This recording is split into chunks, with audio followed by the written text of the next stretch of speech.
ሰላም ይብዛላችሁ የባራቴክ ቤተሰቦች እንዴት አላችሁ? በዚህ ሳይት ድጋሚ ተገናኝተናል። ባለፈው 8 USDT ዲፖዚት አድርጌ ደግሞ 2.6 ወጪ አድርጌ አሳይቻቸዋለሁ። ዛሬ ደግሞ ይሄው ስንት እንዳገኘው እያንዳንዱን አሳያቸዋለሁ። ሶስተኛ ፔመንቴ ነው።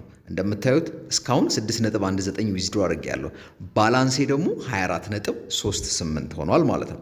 ስለዚህ ይሄንን ወጪ እያረኩኝ ለሶስተኛ ጊዜ ወጪ እያረኩኝ አሳያቸዋለሁ። እስከ ቪዲዮ መጨረሻ አብራችሁኝ እንድትቆዩ በአክብሮት ጋብዛለሁ። አሁን ዊዝድሮ የምትለውን ከመጫኔ በፊት ኢንካሞችን በሙሉ ላሳያችሁ። ስንት እንዳወጣውኝ ወይም ደግሞ ስንት ዊዝድሮ እንዳረኩኝ ማለት ነው። ኤክስፔንዲቸር የምትለውን እዚች ጋር እናይና እስካሁን 3.59 ወጪ እንዲሁም ደግሞ 2.6 ወጪ አድርጌያለሁ ማለት ነው። ከ6.19 USDT በላይ ወጪ አድርጌያለሁ። አሁን ደግሞ ዋሌቴ ላይ ስንት አለኝ? 24 አለኝ። አሁን ዊዝድሮ የምትለውን እጫናትና እዚህ ጋር አማውንቱን አስገባለሁኝ፣ ፔመንት ፓስወርዴን፣ ከዛ ደግሞ ሰሚት አደርጋለሁ። ይኸው የሚጠበቅብኝም በሙሉ አሟልቻለሁ። ቀጥታ ምንድነው ምለው ሰሚት እለዋለሁ። ከዛ ዊዝድሮዋል አፕሊኬሽን ፎር ዊዝድሮዋል ሰክሰስፉል ብሎኛል ማለት ነው። ጠቅላላ ወጪ ያረኩት ስንት ሆነ? 30.57 ሶስተኛ ፔመንቴ ነው ብያቸዋል። ኢንቨስት ያረኩት ግን ስንት ነው? 8 USDT ብቻ። አሁን ወደ ባይናንስ መተን 5.84 USDT ነበረኝ። እንዲሁም ከላይ አንዴ ሪፍሬሽ ሳረጋት ከላይ እንዳያችሁት ዲፖዚት ኦፍ USDT ኢን ፕሮሰስ ብሎኛል። ስንት? እሱን አንዴ እጫናትና ስንት ፕሮሰስ እንደሆነ ስናይ 24.38 ፕሮሰስ እየተደረገ ነው ማለት ነው። ይሄ ሶስተኛ ፔመንቴ ነው ብያቸዋለሁ። ብዙ ጊዜ በማግስቱ ይዘጋሉ እንደዚህ ይሆናሉ ብላችሁ ኮምፕሌንት አድርጋችሁ፣ ግን ዛሬ ይሄው ሶስተኛ ፔመንቴን 24 USDT ወጪ አድርጌ አሳይቻችኋለሁ። ሊንኩንም ዲስክሪፕሽን ቦክስ ላይ ቁጭ አድርጌላችኋለሁ። እናንተም እንደኔ እንድትጠቀሙ በአክብሮት ጋብዛለሁ። 8 USDT ዲፖዚት አድርጌ ከ30 በላይ USDT ግን ወጪ አድርጌ ያለው ይሄው ዲቴሉን ዲፖዚት ዲቴሉ 24.38 ወጪ አድርጌ ያለው ኢንስታንት ፔአውት ነው ብያችኋለሁ። ለባራቴክ አዲስ ሆናችሁ ላይክ ሰብስክራይብ ማድረግ እንዳይረሳ። አሁን ኤክስፔንዲቸሩን ብናየው ቅድም 3.59 እና 2.6 የነበረው ስንት ሆኗል? 24.38 ሆኗል ማለት ነው። ይሄ ሁሉ ወጪ ያረኩት ነው። ስለዚህ ለባራቴክ አዲስ ሆናችሁ ላይክ ሰብስክራይብ ማድረግ እንዳይረሳ። ሊንኩንም ዲስክሪፕሽን ቦክስ ላይ ደግሞ ቁጭ አድርጌላችኋለሁ። ልክ ሊንኩን ስትጫኑ እንደዚህ ይከፍትላችኋል። ኢሜይላችሁን ታስገባላችሁ፣ ፓስወርድ ክሬት ታረጉና ታስገባላችሁ። ድጋሚ ፓስወርዱን ታስገቡና ኢንቪቴሽን ኮድ እንዳለች በመተው ከታች ወረድ ብላችሁ ቴሌግራም አድራሻችሁና ዋትስአፕ አድራሻችሁን በማስገባት ሬጂስተር የምትለውን በሰማያዊ ያለችዋን አንድ ጊዜ ትጫኗታላችሁ። ልክ እሱን ስትጫኑ ሳይቱ ሲከፍት እንግዲህ ይሄንን ይመስላል። አሁን ዳሽቦርድ ላይ ያለ ነው። ማይን የምትለዋን አንድ ጊዜ ስንጫናት ቅድም ያሳየኋችሁን ትራንዛክሽኑን ዲቴይሉን አሳይቻችኋለሁ። ስለዚህ አሁን እኔ 8 ኢንቨስት አድርጌ ነው። እናንተ የፈለጋችሁትን ኢንቨስት ማድረግ ትችላላችሁና ኢንቨስትመንት ፕላኖቹን ላሳያችሁ። የመጀመሪያው ኢንቨስትመንት ፕላን VIP 1 ነው። 8 USDT ዲፖዚት እናደርግና በየቀኑ 2.6 USDT ወጪ እናደርጋለን። ለአንድ ዓመት የሚቆይ ፓኬጅ ነው።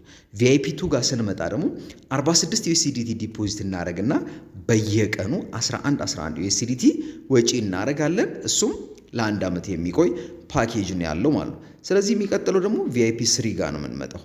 ላይክ እያደረጋችሁ VIP 3ን አንሎክ ለማድረግ 196 USDT ዲፖዚት ማድረግ ሲጠበቅብን በየቀኑ 48 USDT ደግሞ ወጪ እናደርጋለን። ልክ VIP 4 ጋር ስንመጣ 596 USDT ዲፖዚት በማድረግ በየቀኑ 146 USDT ወጪ ማድረግ እንችላለን ማለት ነው። ሲቀጥል VIP 5 ነው። VIP 5ን አንሎክ ለማድረግ 1496 USDT ዲፖዚት በማድረግ በየቀኑ 369 USDT ወጪ ማድረግ እንችላለን።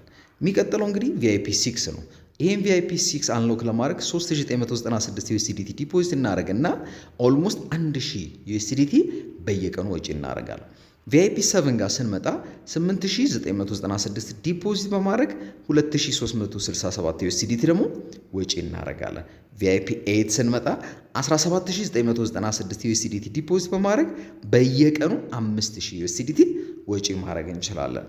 በዚህ አጋጣሚ ለባራቴክ አዲስ ሆናችሁ ላይክ እያደረጋችሁ VIP 9 ጋር ስንመጣ ደግሞ 29996 ዲፖዚት በማድረግ በየቀኑ 8826 እናወጣለን። የመጨረሻው ትልቁ ፓኬጅ VIP 10 ነው። እሱንም አንሎክ ለማድረግ 49996 ዲፖዚት በማድረግ 15623 USDT ወጪ እናደርጋለን። እኔ VIP 1ን እንዴት ኢንቨስት አድርጌ ይሄ ሁሉ ወጪ እንዳረኩኝ ላሳያችሁና ቪአይፒ 1 ላይ ስንት ነው የሚጠበቅብን? 8 USDT። እሱን አንሎክ ለማድረግ ቀጥታ ሆም ጋር መተን ሪቻርጅ የምትለዋን አንድ ጊዜ እንጫናታለን። ልክ እሷን ስንጫን USDT TRC20 ዋሌት ጀነሬት ያደርግልናል። እዚህ ጋር ኮፒ እናደርገውና ቀጥታ ወዳለን ዋሌት ወደ ትረስት፣ ወደ ኩኮይን፣ ወደ ባይናንስ ሄደን የሚጠበቅብንን 8 USDT ዲፖዚት አድርገን ኮምፕሊት ሲለን ተመልሰን ወደ ዋሌታችን እንመጣለን። ኢንስታንትሊ ይኸው እዚህ ጋር ቶታል ኢንቨስትመንት የምትለዋ እንደምታዩት 8 USDT ነው እዚህ ጋር ያሳያቸዋል። ከዛ በኋላ ምንድን ነው የምታደርጉት? ኢንቨስት የምትላለች ከታች እሷን እዚች ጋር እንመጣና ቪአይፒ 1 ጋር ኢንቨስት የምትለዋን አንዴ እንጫናታለን። ልክ እሷን ስንጫን ያሉንን ፓኬጅ ዲቴል ስንት እንደምናወጣ ለምን ያህል ቀን እንደሚቆይ ሲነግረን እርግጠኛ ነህ ሲለኝ አዎ ብለውና ኢንቨስት የምትለዋን ድጋሚ ጫናታለሁ። ፓኬጃችንን ገዛን ማለት ነው። ከዛ በኋላ የሚጠበቅብን ምንድነው? በየቀኑ እየመጣን በየ24 ሰዓቱ የፓኬጁን 2.6 ማውጣት።